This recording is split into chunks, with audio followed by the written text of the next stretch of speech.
आत्मा को कुचल दिया गया था। देश के मीडिया को दबोच दिया गया था।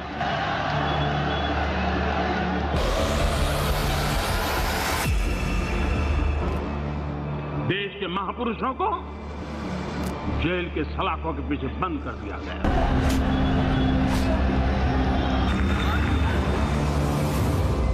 पूरे हिंदुस्तान को जेल खाना बना दिया गया।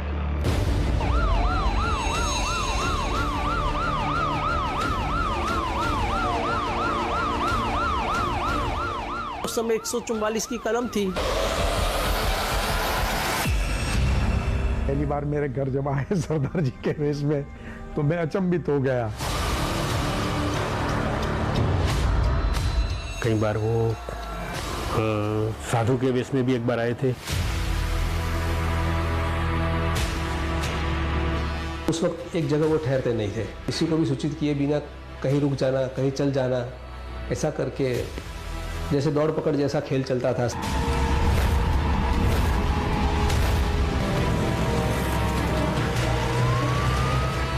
उस वक्त ऐसी जगह पे उनका ठहरना होता था जो घर पे 2 दरवाजा है, आगे और पीछे, ऐसे घर पे ठहरता है।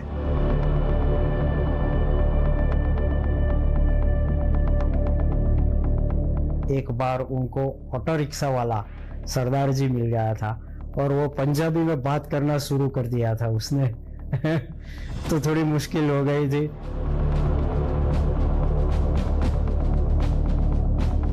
उनका अरेस्ट वारंट था, उनको पकड़ना था सरकार को। सरकार के सामने कोई बोल नहीं सकता।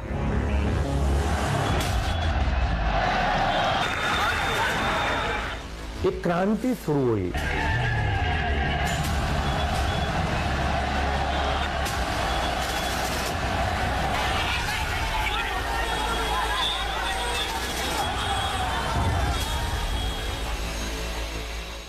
भाइयों और बहनों, राष्ट्रपति जी ने आपातकाल की घोषणा की है। इससे आतंकित होने का कोई कारण नहीं है।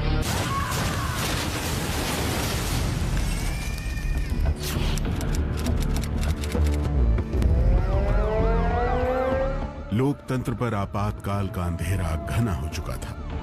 इंदिरा सरकार के विरोधियों के खिलाफ वारंट जारी हो चुका था। गिरफ्तारियां हो रही थी। बड़े बड़े विरोधी नेता सलाखों के पीछे पहुंचाए जा रहे थे। पूरा देश जेल खाने में तब्दील हो चुका था।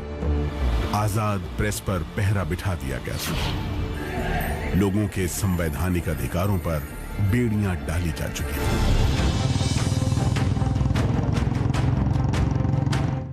ऐसे माहौल में एक नौजवान सिख जल्दबाजी में था। बुलेट की रफ्तार तेज थी। संकरी गलियों, घुमावदार सड़कों पर दौड़ती बुलेट बेतहाशा भागी जा रही थी। युवा सरदार बीच बीच में पीछे मुड़कर देखता जा रहा था। सरदार जी के हाव भाव बता रहे थे कि उनके पीछे भी पुलिस पड़ी थी। उनके खिलाफ भी वारंट जारी हो चुका था।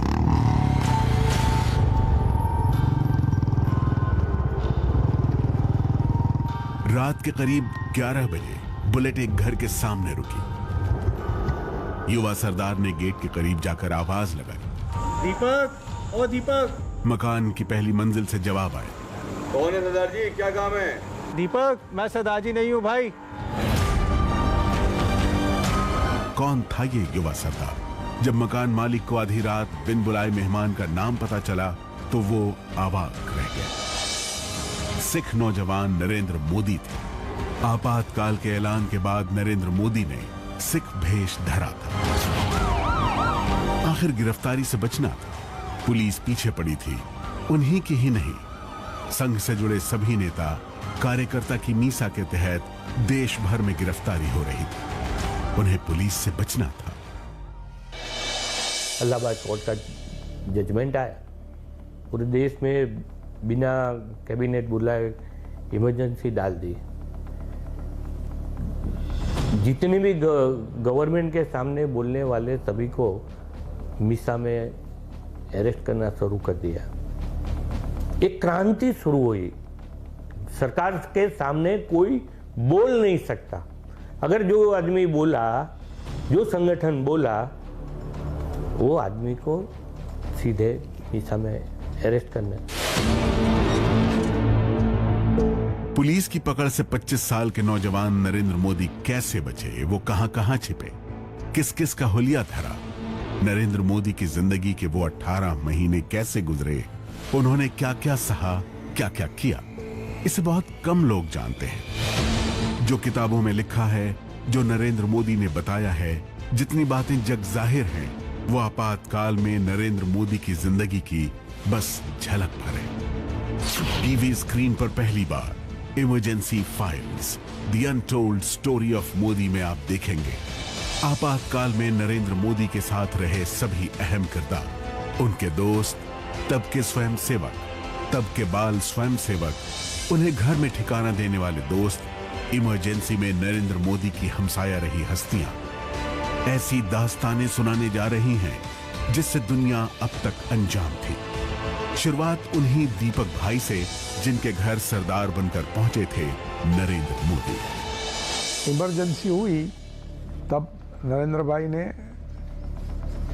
छद्मवेश धारण किया सरदार जी का, वो उसी रूप में सब जगह घूमते थे। तो हमारे यहाँ भी नडियाद जब आते, पहली बार मेरे घर जब आए सरदार जी के वेश में, तो मैं अचंभित हो गया।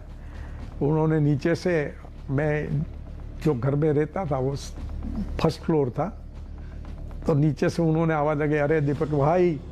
तो मैंने देखा ये सरदार कौन आया, तो अपने को उस वक्त ऐसा दिमाग में नहीं आ सकता ने, फिर मालूम पड़ा कि ये तो नरेंद्र भाई है। एक बार रात को 11 बजे मेरे घर आए, तो हमारे घर आजू बाजू 2 सरदार जी रहते थे जो वॉचमैन का काम करते थे और एनसीसी में भी काम करते थे। तो वो दारू वारू पीते थे और रात को किसी के मकान में चले जाते थे, गालियाँ बोलते थे। तो जैसे मैंने वो सरदार जी का देखा तो मैंने बोला कि भाई कोई है नहीं तो आप चले जाओ घर पे। फिर बोले वो, मैं तो नरेंद्र हूँ। जानने वाले भी सिख वेशभूषा में नरेंद्र मोदी को पहचान नहीं पाते थे। पुलिस का पहरा सख्त था और कदम कदम पर गिरफ्तारी का खतरा भी। इसीलिए गुप्त मिशन पर निकले नरेंद्र मोदी रातों रात ठिकाने बदलते थे। भेष बदलकर नरेंद्र मोदी गुजरात के कोने कोने में जाते थे, लेकिन कई दफे उनके सिख गेटअप से मुश्किलें भी पैदा हुई। एक बार तो ऑटो की सवारी के दौरान सिख ड्राइवर ने उनके सामने मुसीबत खड़ी कर दी। एक बार उनको ऑटो रिक्शा वाला सरदार जी मिल गया था और वो पंजाबी में बात करना शुरू कर दिया था उसने तो थोड़ी मुश्किल हो गई थी। बाद में उन्होंने कह दिया कि भाई मैं बचपन से गुजरात में रहता हूँ, तो मेरी पंजाबी इतनी अच्छी नहीं है, ये कह के बात को निपटा लिया था।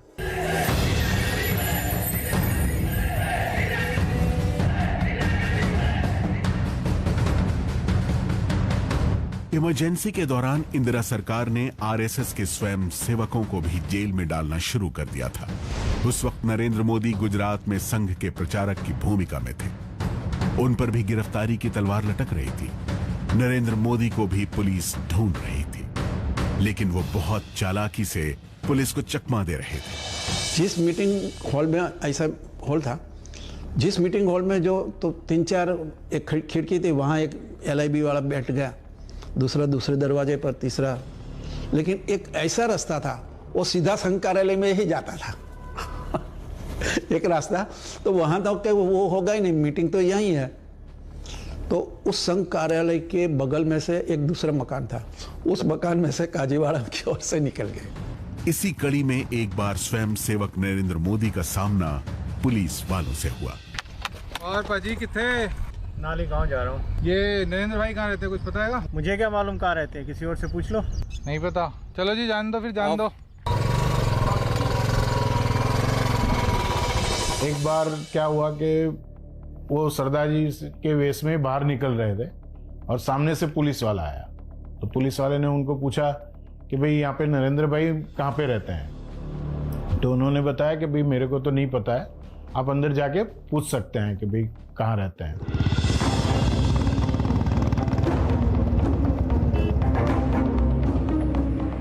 पुलिस को चकमा दे रहे नरेंद्र मोदी अंडरग्राउंड रहकर दिन रात संघ के निर्देशों के मुताबिक इमरजेंसी के काले दिनों का विरोध कर रहे थे। उन्होंने सिख रूप को मानो अपना लिया था। उनके करीबी भी सिख गेटअप में उन्हें नहीं पहचान पाते थे। मैं उस समय सयाजीगंज शाखा का मुख्य शिक्षक था, तो मेरी शाखा कंटिन्यूस चलती थी, किसी दिन बंद नहीं हुई। तो उस शाखा में एक बम्बई से भी अंडरग्राउंड कार्यकर्ता थे, महेश भाई। उन्होंने महेश भाई नाम धारण किया था, सही में तो उनका नाम प्रवीण भाई टाँक था। वो मेरी शाखा में रेगुलर आते थे। उनके साथ कभी कभी एक सरदार जी आते थे। तो उन सरदार जी थे, वो बाद में मुझे पता पड़ा ये सरदार जी और कोई नहीं पर नरेंद्र भाई हैं। उन्होंने सरदार जी की वेशभूषा और उन्होंने वाणी इतनी अच्छी तरह से एडप्ट की थी कि उस समय ऐसा नहीं लगता था कि ये सरदार जी नहीं है। ऐसा कोई शंका भी नहीं हुई कि ये सरदार जी नहीं है और अपने कोई कार्यकर्ता है। नरेंद्र मोदी को जब भी लगता कि सरदार के भेष में पुलिस उन्हें पहचान लेगी तो वो दूसरा वेश धारण कर लेते। इमरजेंसी के दौरान नरेंद्र मोदी के साथ काम करने वाले बताते हैं कि उन्होंने सन्यासी का रूप भी धारण किया था। सरदार जी बने थे, साधु भी बने थे, अलग अलग कई वेशभूषा में, पर लेकिन ये सिर्फ ये रास्ता काटने के लिए ये सब वेशभूषा करते थे। जहाँ उस स्थान पर पहुँच गए तो वो अपना असली रूप में आ जाते थे, वो सब निकाल लेते थे। और उनके जहाँ भी निवास करते थे वहाँ उनका स्पेशल एक केसरी लुंगी थी, भगवा कलर की, वो लुंगी और अच्छे सरे पहनते थे। जहाँ भी हो सुबह में 5 बजे उठते थे। योगा ध्यान उनका इसी साल से मैं 75 से जानता हूँ कि सुबह में 5 बजे उठकर पहला योगा ध्यान करते ही थे, इसके फिर बाहर नहीं निकलते थे। नरेंद्र भाई जब इंदिरा गांधी की कटोकटी का समय था, उस समय उमिया माता जी का महोत्सव चल रहा था, तो उस समय यहाँ ऊंझा शहर में वो आए हुए थे और माता जी के सानिध्य में राष्ट्र में जो राष्ट्रीय जो प्रचार था पत्रिका माध्यम से, उस समय तो मैं बाल स्वयंसेवक था, तो हमको तो मालूम नहीं था कि नरेंद्र भाई है। और साधु के वेश में कोई संत ने हमको ये पत्रिका दिया है और पहुंचाना है सबको, तो इस तरह से हम लोगों ने उसको बंटवारा करके काम किया था। जब पुलिस हमारे पास आई तो भैया पत्रिका कौन से आई, तो हमने उनको बोला था कि भाई ये तो हमको कोई संत दे के गया है। बाद में मालूम पड़ा कि जब सूरत में ये माता जी का प्रतिष्ठा महोत्सव था, उस समय माननीय नरेंद्र भाई ने बोला कि भाई उमिया माता जी ने मेरे को इसी तरह संरक्षण किया था। तब मालूम पड़ा था कि भाई माननीय नरेंद्र भाई मोदी ही थे। अब सवाल है कि आखिर सरदार और साधु बनकर स्वयंसेवक नरेंद्र मोदी इमरजेंसी की कैसे मुखालफत करते थे। इस सवाल का जवाब बाद में, लेकिन अब जो बात TV9 भारतवर्ष आपको बताने जा रहा है, इमरजेंसी के दौरान नरेंद्र मोदी का ये राज बहुत कम लोगों को पता है। इमरजेंसी के दौरान हमको पता था कि नरेंद्र भाई को हम लोग बटुक भाई के नाम से जानते थे। बहुत कम लोग थे जो नरेंद्र भाई को बटुक भाई नाम है ऐसा पता था। इमरजेंसी के दौरान नरेंद्र मोदी की पहचान बटुक भाई के तौर पर भी थी। इस तरह इमरजेंसी की मुखालफत के लिए उन्होंने कैसे कैसे जोखिम मोल लिए और पुलिस से आमना सामना होने पर क्या क्या किया, इस सवाल का जवाब ऑस्ट्रेलिया के कैनबरा में रहने वाले प्रकाश मेहता देते हैं। एक बार उन्होंने मुझे बोला कि ये आदमी को आपको ट्रेन में लेके आप इस जगह इस ट्रेन में आ रहे हैं, इस डब्बे में होंगे, आपको उनको लेना है, स्कूटर पे जाना है, उनको स्कूटर पे पीछे बिठाना है और एड्रेस दिया था, उस एड्रेस पे छोड़ देना है। तो और कोई सवाल पूछना नहीं था, कौन है, किसके घर क्या करना है, कोई प्रश्न नहीं। मैं गया उनको ले लिया। जब उनके बाद उनको जहाँ छोड़ना था वहाँ छोड़ दिया मैंने। बाद में मुझे करीब 1 महीने के बाद पता चला कि जिनको मैंने छोड़ा था वो दत्तोपंत जी ठेंगड़ी थे, जो पूरे भारत के भारतीय मजदूर संघ के काम देखते थे। तो इतने बड़े नेता थे, तो इस तरह का उनका जो गोपनीय तरीके से काम करवाना और कैसे करना, वो उनका काफ़ी एक टेक्निक थी उनके पास। आपातकाल के दौरान नरेंद्र मोदी न सिर्फ संघ के बड़े बड़े अंडरग्राउंड नेताओं को एक जगह से दूसरी जगह पहुंचाने में मदद करते थे, बल्कि उनके जिम्मे कई दूसरे अहम काम भी थे। इस सिलसिले में एक काम था इमरजेंसी के विरोध में पोस्टर लगाना, खासकर प्रेस सेंसरशिप और नेताओं की गिरफ्तारी के विरोध में। जब शहर में पुलिस का पहरा कड़ा था, हर चौक चौराहे पर पुलिस की तैनाती थी, खुफिया विभाग अंडरग्राउंड नेताओं के पीछे पड़ी थी, तब नरेंद्र मोदी ने कैसे आपातकाल के विरोध में पोस्टर चिपकाए, जरा ये किस्सा प्रकाश मेहता से सुनिए। एक बार उन्होंने बोला कि हमें पूरा सब जगह पे पोस्टर बैनर्स लिखना है, वॉल पे स्लोगन्स लिखना है कि इमरजेंसी हटाओ, फिर ये क्या बोलते हैं कि जयप्रकाश नारायण जी को मुक्त करो। तो अभी लिखने जाओ तो टाइम तो बहुत रहता है, तो और कितने कैसे लिखेंगे, भाई पुलिस भी पकड़ लेगी। तो हम जिसके थे तो वो बोलते हैं कि आप तो इंजीनियरिंग के स्टूडेंट्स हो, आपको क्या ध्यान में नहीं आता है कुछ, तो ऐसा करिए स्टेंसिल बना लेते। तो हमने एक स्टेंसिल बनाई स्टील के प्लेट की, जिसमें सब स्लोगन्स लिखे हुए थे कट करके, और उसके बाद दीवार पे लगाओ और वो कलर मार दो तो पीछे स्लोगन प्रिंट हो जाते हैं। ऐसी तरकीब के साथ नरेंद्र मोदी अहमदाबाद और गुजरात के दूसरे शहरों में आपातकाल की मुखालफत कर रहे थे। एक बार तो हद ही हो गई, जब नरेंद्र मोदी और उनके सहयोगी पोस्टर चिपका रहे थे तभी पुलिस आ गई। नरेंद्र मोदी भागकर पुलिस की पकड़ से बचे। कार्यकर्ता थे, वो पोस्टर लगा रहे थे कटोकटी के विरोध में, और साइकिल पे चढ़े हुए थे। तो एक पुलिस वाला वहाँ से जा रहा था, तो कार्यकर्ता ने पुलिस को बुलाया, भैया ज़रा साइकिल पकड़ना। तो पोस्टर लग गया, सब हो गया। फिर कार्यकर्ता जाने लगे तब पुलिस की नज़र पड़ी कि ये तो भाई कटोकटी सरकार के विरुद्ध में है पोस्टर।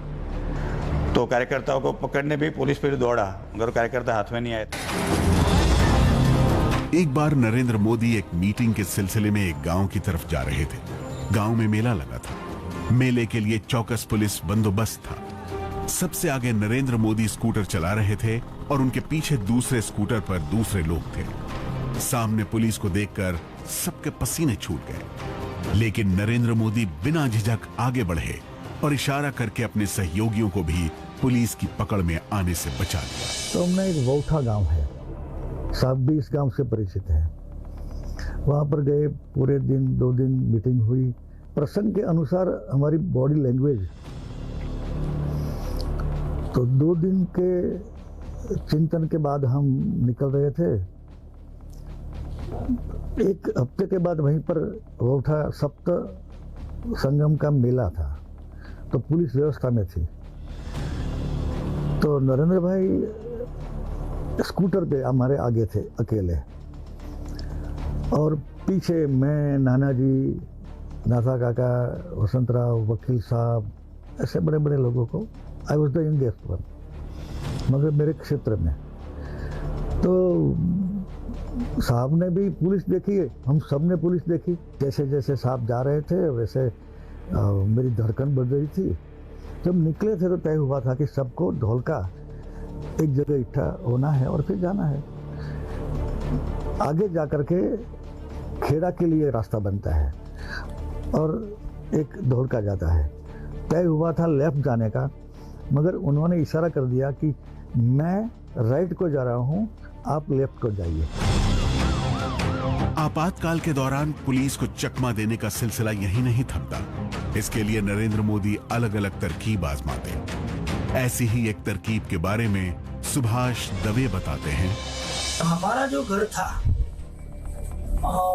अम्बावाड़ी में था, एलिस ब्रिज में था, उसी में हमारे प्रांत के लक्ष्मण राव जी इनामदार और बड़े बड़े जो पूरे देश के माधवराव जी मूले और यादवराव जी, उसकी बैठक हमारे घर में होती थी। जब बैठक होती थी तो पिछले रूम के अंदर बैठक होती है और अगले रूम में हम सत्यनारायण की कथा रखते थे। तो बाहर बहुत सारे जूते चंपल वगैरह पड़े होते हैं, फिर भी किसी को पता नहीं चलता कि अंदर अखिल भारतीय अधिकारियों के 8-10 लोगों की मीटिंग होती है। उस समय नरेंद्र भाई एक बार हमारे वहां आए तो उसको किसी ने पहचाना नहीं। आपातकाल की सख्ती में पुलिस की नजरों से बचना और फिर सरकार का विरोध करना आसान नहीं था, लेकिन नरेंद्र मोदी और उनके सहयोगियों ने हर दांव चला और इमरजेंसी के 18 महीने के दौरान पुलिस की पकड़ में नहीं आए। कटोकटी में नरेंद्र भाई भूगर्भ में थे। उस वक्त ऐसी जगह पर उनका ठहरना होता था जो घर पे 2 दरवाजा हो, आगे और पीछे, ऐसे घर पे ठहरता है। बिल में मेरा घर था, 2 दरवाजा है, एक प्रवेश और निकलने के बाद खेत में निकलता था। तो कभी कोई पुलिस आ जाए तो पीछे से निकल जाए, ऐसा रहता रहता। आखिर सख्त पुलिस पहरे और खुफिया टीम के एक्टिव रहने के दौरान भी कई लोग अंडरग्राउंड कैसे रहे? कैसे नरेंद्र मोदी तक इमरजेंसी के दौरान पुलिस नहीं पहुंच पाई? इसका किस्सा बड़ा दिलचस्प है।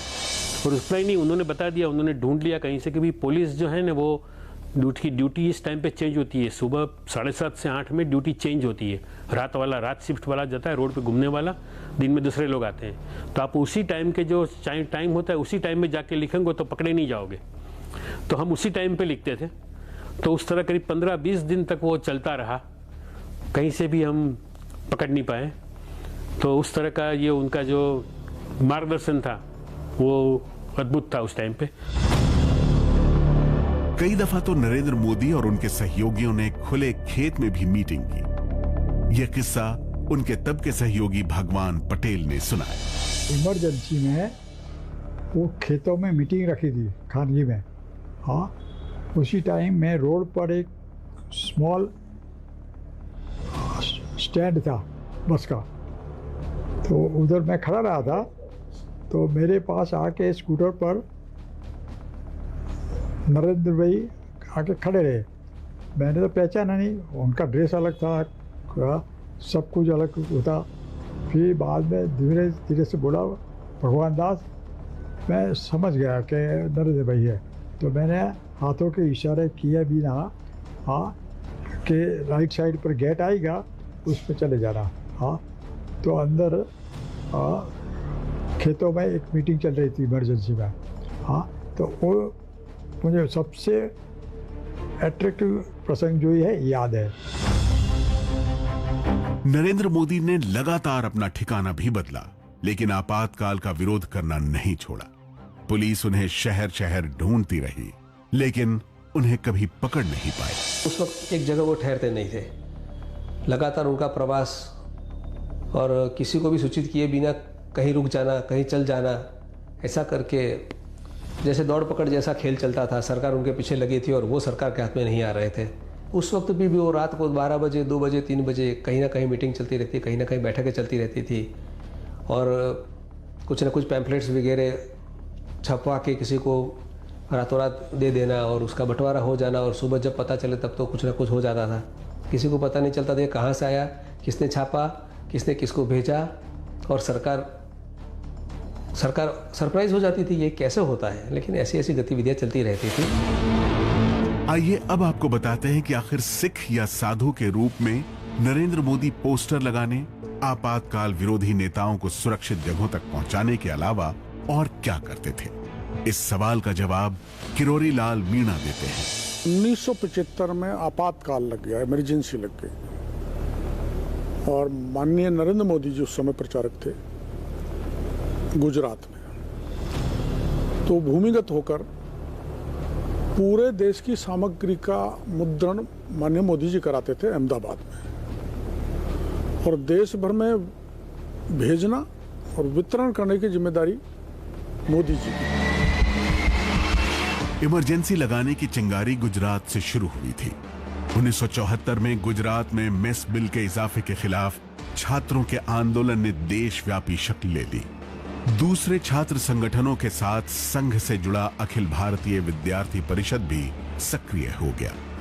छात्रों के आंदोलन से जयप्रकाश नारायण जुड़े और इस विरोध की छतरी के नीचे तमाम कांग्रेस विरोधी पार्टियां आ गईं। आरएसएस भी अपने स्वयं सेवकों के साथ जेपी आंदोलन के पीछे खड़ा हुआ। ऐसी सूरत में इंदिरा गांधी ने 25 जून की आधी रात को इमरजेंसी का ऐलान किया। इमरजेंसी के दौरान पुलिस जिसे चाहती उसे मीसा के तहत गिरफ्तार कर लेती। ऐसे में नरेंद्र मोदी ने अंडरग्राउंड रहकर ऐसे लोगों की मदद की जो मीसा के तहत जेल भेजे गए। कई लोग को जेल में भेज दी, संघ कार्यालय पर प्रतिबंध डाल दिया। उस समय पर करीब करीब एक डेढ़ साल तक की बात है, मुझे मालूम है, जहां तक मुझे मालूम है था कि बाहर रहकर भी आपस में कम्युनिकेशन, संघ, जनसंघ, ये लोगों के साथ जो अपने कार्यकर्ता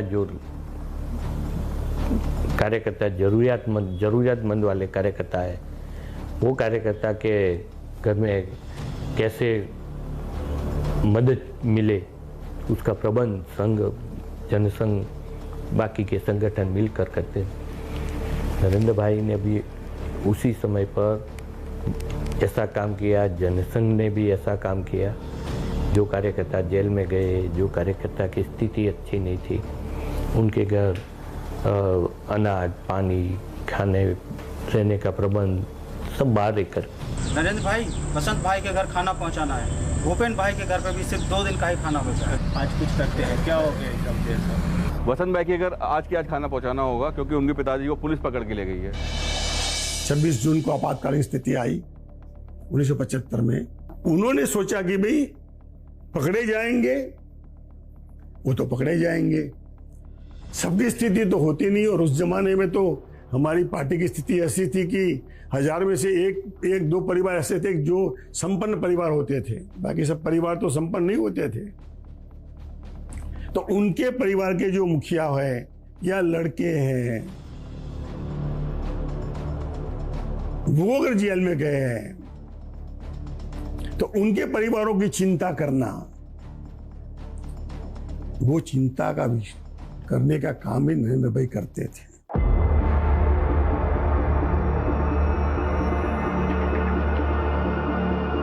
उस समय सिर्फ गुजरात के लिए ही नहीं बल्कि दूसरे राज्यों के स्वयं सेवकों की मदद के लिए भी नरेंद्र मोदी एक्टिव रहे। खाने पीने से लेकर पैसों के इंतजाम तक नरेंद्र मोदी ने सबका पूरा ख्याल रखा। हमारे एमपी है, एमपी के सबसे ज्यादा स्वयंसेवक को यहाँ थे। हमने दाहोद और झालोद में उनको हमने रखा था। उनको पैसा पहुंचाना, खाना पहुंचाना उन्हीं के द्वारा होता था। कभी वो सरदार जी बन के आते थे, कभी वो दाढ़ी बना के आते, हमको मालूम ही नहीं पड़ता, लेकिन जब दाढ़ी पगड़ी उतारे तब मालूम पड़ता कि ये नरेंद्र भाई है।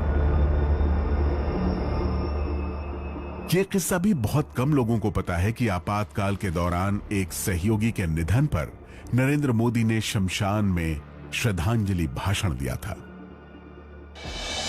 मुझे कार्यकर्ताओं का संपर्क की जिम्मेवारी दी गई। ऐसा इमरजेंसी के दरमियान 1.5-2 साल तक नरेंद्र भाई के साथ काम करने का मौका मिला। बाद में जब संघर्ष में जो आया, वसंत गजेंद्र गडकर जी का निधन हुआ, उसी वक्त उस स्मशान यात्रा में भी सब आए और उसी वक्त भी नरेंद्र भाई ने सरदार जी के वेश में स्मशान में भाषण दिया था, उनको श्रद्धांजलि दी थी। आज की तारीख में नरेंद्र मोदी के बारे में कहा जाता है कि वो कठोर परिश्रम और अनुशासन प्रिय हैं।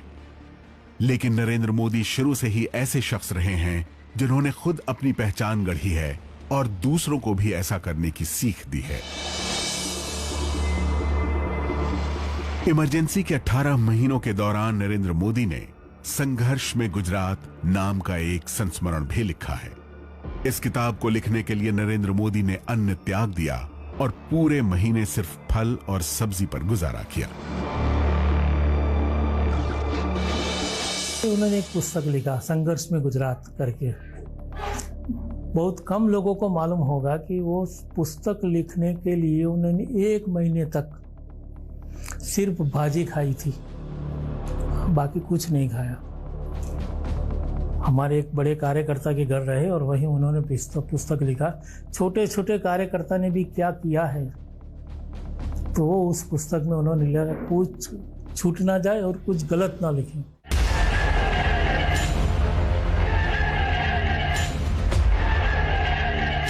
देश में 21 महीने इमरजेंसी का अंधियारा छाया रहा। उस दौर के जितने गवाह हैं, उन दिनों को कभी नहीं भूल सके। खासकर नरेंद्र मोदी, जिन्होंने मजबूत लोकतंत्र के अभियान को अनवरत जारी रखा है।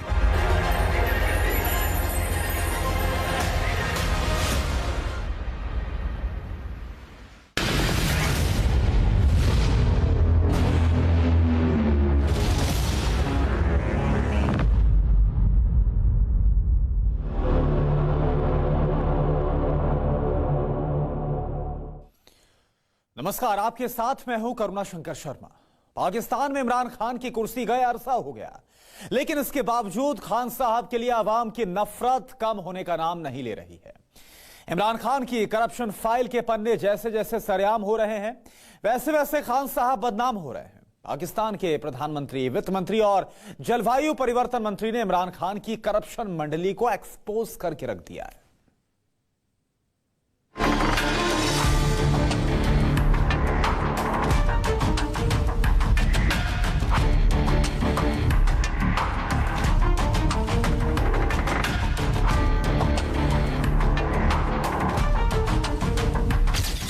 पाकिस्तान का मुकद्दर फूटा, सबसे ज्यादा इमरान ने लूटा। 70 साल में चढ़ाया गया वो आप 3.25 साल में चढ़ाते हैं, तो फिर आप खुद मुख्तारी की तरफ नहीं जा रहे, फिर तो आप गुलामी की तरफ जा रहे हैं। महंगाई की ट्रेन का ब्रेक फेल, इमरान ने रचा था सारा खेल। ये दलदल है, इस दलदल में इमरान खान न्याजी डाल के गया है मुल्क को। इमरान खान की लूट मंडली, पहली बार वो फाइल खुली। 20,000 अरब रुपया 3 साल या 4 साल में कर्ज चढ़ाए, जो कि इमरान खान साहब ने चढ़ाया। सुपर टैक्स से मच गया कोहराम, शरीफ से ज्यादा खान बदनाम।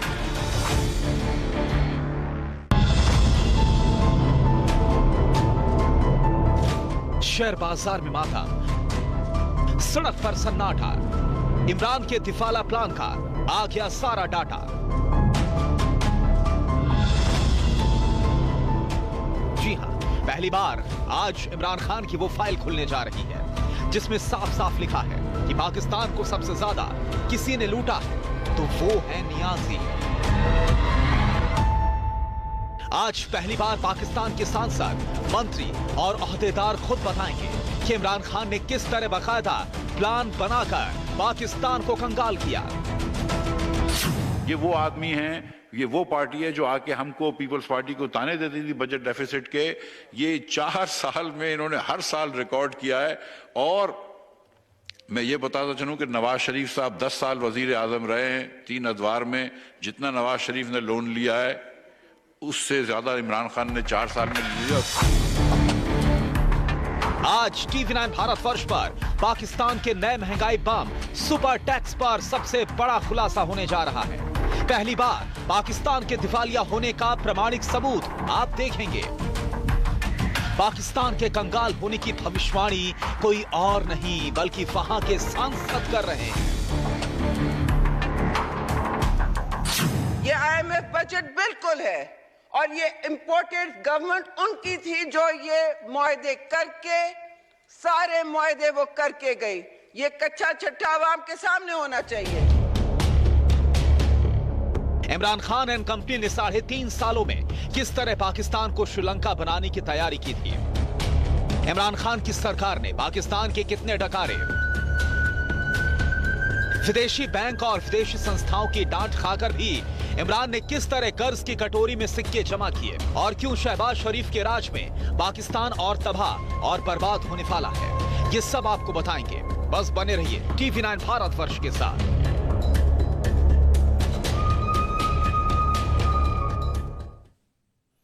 सुपर टैक्स, जी हां, यही नाम है उस दवाई का जिसे खिलाकर शहबाज शरीफ पाकिस्तानी इकोनॉमी को फिट करना चाहते हैं।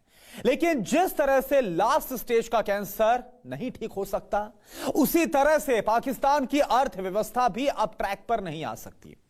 आज नहीं तो कल पाकिस्तान का हाल श्रीलंका से भी बुरा होना तय है, और पहली बार यह डर पाकिस्तान के प्रधानमंत्री शहबाज शरीफ के चेहरे पर दिखा है।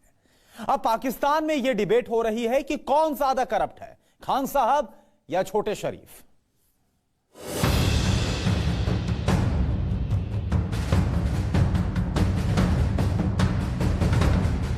अस्सलाम वालेकुम।